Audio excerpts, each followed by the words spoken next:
Vamos a hablar un poco sobre la parte legal, precisamente, con Andrea Álvarez Tapia, quien es abogada y magíster en estudios de género, docente y directora de Parada F, que es una organización educativa que busca democratizar la información legal para empoderar a la ciudadanía en sus derechos. Hola Andrea, ¿cómo estás? Hola, ¿qué tal, Manuela? Muchas gracias por la invitación. A ti por darte un tiempito, Andrea. Bueno, yo estaba un poco escuchando horrorizada la defensa que empieza a ejercer este abogado, Juan Peña, que insiste en algunos lugares comunes, mitos sobre las violaciones que se tienen en nuestra sociedad, ¿no? Número uno, él señala que no hubo uso de violencia física, como para argumentar que ella no fue forzada a algo. Número dos, habla de que pone en duda, ¿no? Si realmente ella había tomado demasiado alcohol, porque según él pudo caminar, según él se pudo transportar. Por cierto, ahí miente porque ella no se fue en avión, se fue en un buquebús. Ujú. Y bueno, y tercero habla pues de que, pero ellas fueron las que compraron el alcohol, pero ellas fueron las que incitaron, ¿no? Entonces, él tiene una clara postura en la que está culpabilizando. Él no está negando que los hechos sucedieron, él está admitiendo que hubo relaciones sexuales, pero está poniendo en duda la credibilidad de la víctima. Así es. De hecho, lo que tú dices es muy interesante porque él ya un poco nos dio un primer filtro, ¿no? Las personas denunciadas estaban en el lugar de los hechos. No es que yo lo veía mucho en las redes sociales cuando salieron las críticas y las defensas a las personas involucradas. Decían, bueno, es su palabra contra la suya, no sabemos si estaban ahí, si están en el cuarto. Y ya un poco lo que se ha comentado es que sí estaban situados en el lugar de los hechos. Ahora, hay bastantes incongruencias con el relato de la víctima que se ha hecho público tanto con periodistas como en redes sociales, porque la víctima menciona que tuvieron que ir al hotel porque justamente ellos estaban concentrados, entonces no podían salir de ahí. Y que me parece que eso también lo comentó una periodista argentina, que ellas habrían comprado el alcohol porque justamente ellos no podían salir y ese habría sido un punto importante, ¿no? Entonces, aquí también hay que ver esa situación y como yo te escuchaba que lo decías, todo se reduce al consentimiento, palabra que muchas veces nos olvidamos y que lamentablemente no todas las personas hemos sido educadas para respetarla. Y el consentimiento es la diferencia, la única diferencia entre una violencia sexual y una relación sexual deseada. Y por eso estamos aquí, eso es lo que está pasando. Claro, ahora yo me pregunto legalmente, Andrea, ¿cómo se aborda el tema del consentimiento? Porque para ti y para mí, que somos personas que, digamos, ya hablamos o abordamos un poco estos temas, tenemos claro que existe consentimiento viciado y existen ciertos determinantes que tienen que estar presentes para que haya consentimiento. En el plano legal, ¿qué va a pasar con esta denuncia? Es probable, ya nos han adelantado, que su estrategia sea argumentar que las relaciones que no están negando fueron consentidas. Acá este tema es muy interesante porque, como ya lo sabemos, los hechos ocurrieron en Uruguay. La denuncia está puesta en Argentina, pero yo escuchaba que la interpretación o, digamos, los argumentos están basados en lo que sería la normativa peruana, que no es aplicable. Existe un principio de territorialidad, el Código Penal lo dice en sus primeros artículos, que el Código Penal peruano es aplicable cuando los hechos ocurren en el Perú. Ese no es el caso. Entonces, es muy probable, aún no lo sabemos porque el caso es muy incipiente, que ya sea que Argentina se declare incompetente y se traslade la causa a Uruguay, vamos a verlo, que hay un tema de cooperación entre las fiscalías y las entidades que estén involucradas, pero podríamos ahora adelantarnos y quizá pensar que la normativa uruguaya sería la que termine siendo aplicada. Y desde mi perspectiva es una normativa que protege mucho más y que sí le da una importancia a los temas de consentimiento. Porque, y la tengo acá conmigo, nos habla de abuso sexual y menciona que quien por intimidación, ojo, presión psicológica, abuso de poder, amenaza, fuerza o cualquier otra circunstancia coercitiva. Entonces, a ver, Yo tengo entendido que la víctima ha denunciado bastante rápido, que además ha presentado su ropa, ha pasado los exámenes del caso. Yo no tengo entendido que de manera expresa haya dicho que estaba en estado de inconsciencia como tal. Eso es algo que tendremos que verlo. Y sin duda se harán los exámenes toxicológicos correspondientes. Pero acá es muy interesante entender, si yo tengo una persona que ha bebido de más, que realmente puede darme su consentimiento, yo como persona que quisiera tener relaciones sexuales con otra, realmente si veo a alguien en ese estado, creo que puede consentir, creo que es algo correcto, me parece que no. Y se cuestiona mucho a la víctima, sin duda, y se dice si ella, para qué fue, lo que sea, pero nunca nos hemos preguntado si es que alguno de los involucrados le preguntó de manera expresa a la víctima si ella quería tener una relación sexual, porque en el consentimiento solo sí es sí. Entonces ella dijo que sí, se puede acreditar que eso ocurrió, que alguien le preguntó si quería continuar. ¿Por qué no nos estamos haciendo esas preguntas que son tan importantes cuando hablamos de un abuso sexual? Aquí, ojo, hay relaciones de poder.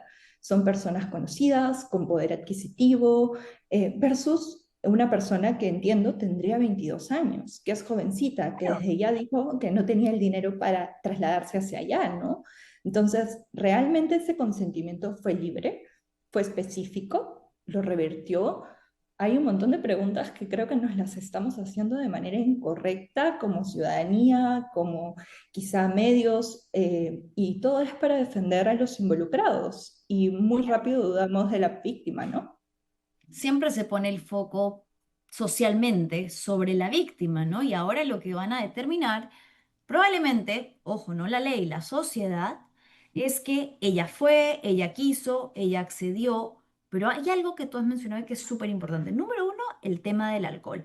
El tema de la inconsciencia absoluta lo está diciendo el abogado Juan Peña, pero ella no ha dicho que estaba en inconsciencia absoluta, ha dicho que había tomado de más. Eso ya indica que había influencia de un factor externo que podía hacer que ella no estuviera en capacidad de consentir.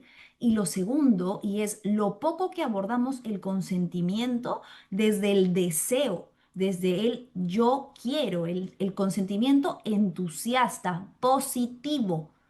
Quiero tener relaciones sexuales. No es, y esto es problemático porque sucede mucho, yo asumo que porque tomaste un vino quieres tener relaciones. Yo asumo que porque subiste a mi departamento quieres tener relaciones. Yo asumo que porque nos estamos besando incluso quieres tener relaciones. Y eso no es así.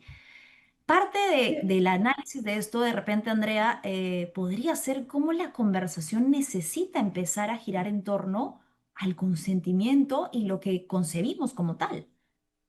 Creo que es muy importante que le preguntemos a los implicados y a sus abogados si en algún momento ellos asumieron que ella estaba cómoda, si realmente ella nos dijo que sí, o si, bueno, yo pensé que se dieron las situaciones, etcétera, ¿no? Porque ahí vamos a tener nuestra respuesta. Y esto es algo que ocurre con mucha ciudadanía en general. Yo he escuchado hoy día declaraciones lamentables donde decían, sí, bueno, ¿para qué vas a un hotel? Ojo, son circunstancias además sumamente distintas. Como tú lo dijiste, el consentimiento es irreversible. Hasta el último momento yo puedo echarme para atrás. Es como un consentimiento médico. Yo puedo hacer el trámite, puedo estar informada, pero si deseo, en cualquier momento puedo decir que no y nadie me va a obligar. Pero acá nos olvidamos de eso, ¿no? Y también es muy específico. Ya hay conductas en otros países, sobre todo en España hay muchos casos donde personas acceden a tener relaciones sexuales y en el marco de la relación sexual se da esta práctica que se llama silting. O sea, la persona, en este caso el varón, se retira el preservativo. ¿Eso significa que hubo consentimiento? La respuesta es que no, porque la persona no consintió esas especificidades y también estaríamos hablando de, por supuesto, temas de violencia sexual. Y este caso es muy específico porque ella podría haber consentido una cena, asistir, etcétera, pero nosotros no sabemos lo que ocurrió en esa habitación, porque, para empezar, personas que deberían estar concentrando se encontraban en un espacio de ese tipo, ¿no? ¿Por qué no nos hicimos esa pregunta? ¿Por qué nos preguntamos por qué ella fue? pero no, ¿por qué nos estamos preguntando? Personas que tenían una obligación en ese momento la estaban rompiendo. Claro. Y yo creo que la forma en la que tenemos que abordar el consentimiento es, sin duda, dejar de tenerle miedo a esa palabra. Yo creo que parte de la reacción de la ciudadana argentina es por toda la información y educación sexual que ha tenido para poder reconocer conductas que son peligrosas, como es la violencia sexual. Y ha sabido a dónde acudir, qué hacer, ha sabido que tenía que guardar sus prendas. Yo me pregunto cuántas niñas, adolescentes y mujeres en nuestro país tienen Ay. esa información y cómo lo estamos garantizando. Entonces, creo que es muy importante cuando veamos que personas, sean varones o mujeres, tienen este tipo de comentarios de por qué fue, nadie va ahí por si acaso, por qué aceptó que le paguen, cambiar la conducta. Y eso también es un rol que tienen los varones entre ellos. Sabemos que el fútbol es un espacio muy masculinizado, es un espacio donde hay estereotipos, hay roles, hay una masculinidad muy hegemónica que se trata de siempre implementar en las canchas y fuera de ellas. Entonces, muchas veces esto es el resultado de ese tipo de conductas. ¿Qué acciones preventivas están tomando los clubes? ¿Estamos hablando de estos temas? Me Mm, parece que no. no. Andrea, dos preguntas puntuales. La primera, en el plano legal, ¿qué podría suceder? Imagino que ya que ella ha pasado exámenes de médico legista, ya tienen sus pruebas de ADN y es muy probable que se soliciten exámenes de las tres personas implicadas. Entonces, estas podrían ser citadas a la justicia argentina para entregar pruebas de ADN. ¿Se podía pedir una prisión preventiva? ¿Qué podría suceder? Aún como el caso tiene la denuncia muy reciente, no sabemos si Argentina ya se declaró incompetente o si ha decidido y sustentar por qué tendría la competencia. Legalmente todo parece indicar que la competencia la tendría Uruguay, pero eso puede cambiar dependiendo del sustento. Pero supongamos que es el caso de Uruguay o Argentina, hay una herramienta que se llama asistencia judicial internacional, dependiendo de lo que ocurre y también de las medidas que se tomen restrictivas, si es que es una detención preliminar, una prisión preventiva, dependiendo también que haya eh, pruebas, peligro de fuga y todo lo que ya conocemos, ¿no? Hay que también analizar que estas personas son futbolistas, parte de su trabajo implica los viajes, hay también un poder económico. Esa decisión la tomará un juez. Podría darse el caso que se le cite o también podría darse el caso que se tomen sus declaraciones si es que se solicita la asistencia judicial con el país. Pero el que juzgue, por supuesto, no será el Perú. Pero aún no hemos tenido esa respuesta. Pero a mí me parece que sí se va a dar, que es muy probable que los llamen a declarar, que ellos tengan que acudir y muy pronto vamos a saber cuáles serían las medidas restrictivas que tome el juez competente o la jueza competente. Andrea, si es que se probase que el abuso existió y que fue grupal, tengo entendido, esto sería un agravante también según el Código Penal uruguayo. Así es. De hecho, en la mayoría de los ordenamientos que aparezca más de una persona es un agravante. Al igual que el alcohol, ojo, muchas personas dicen, ah, ¿para qué tomó? El alcohol en nuestro ordenamiento no es un atenuante. Que la persona haya estado bajo los efectos del alcohol es un agravante, porque no puede consentir y debería ser obvio para la otra persona que no puede consentir. Entonces, en Uruguay ocurre lo mismo. Si es más de tres personas, la pena se va a agravar.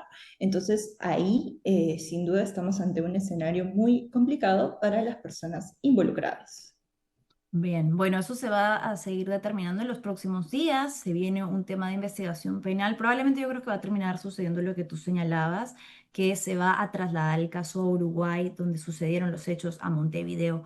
Andrea, no quería cerrar la entrevista sin antes hablar de unas herramientas que ustedes como Parada F han puesto a disposición de todo el público, que creo que es muy importante que más allá de lo necesario y urgente que es pedir justicia en este caso, también hagamos pedagogía del consentimiento y de la educación sexual. Así que háblanos un poco sobre eso. Sí, de hecho, Parada F es una organización que busca educar a la ciudadanía en todos los temas que estén vinculados a sus derechos y especialmente a poblaciones en situación de vulnerabilidad. Tenemos un aula virtual y hace poco hemos sacado esta guía, sí es sí, el ABC del consentimiento, para que no exista ningún tipo de duda en cuanto estamos al consentimiento, si existe o no, y es gratuita. Todos los recursos de Parada F son gratuitos para la ciudadanía en general. Están en nuestra web. También pueden encontrarnos en Instagram, donde siempre realizamos materiales. Y como te comentaba, tenemos un aula virtual gratuita que tiene ponentes nacionales e internacionales. Tiene más de 30 clases donde abordamos temas de conocimiento electoral, temas de prevención de la violencia. Ya estamos a puertas del 27 de febrero, que es el Día de la Prevención del Hostigamiento Sexual Laboral. Tenemos una guía, varias personas de la organización son especialistas en temas de hostigamiento sexual también.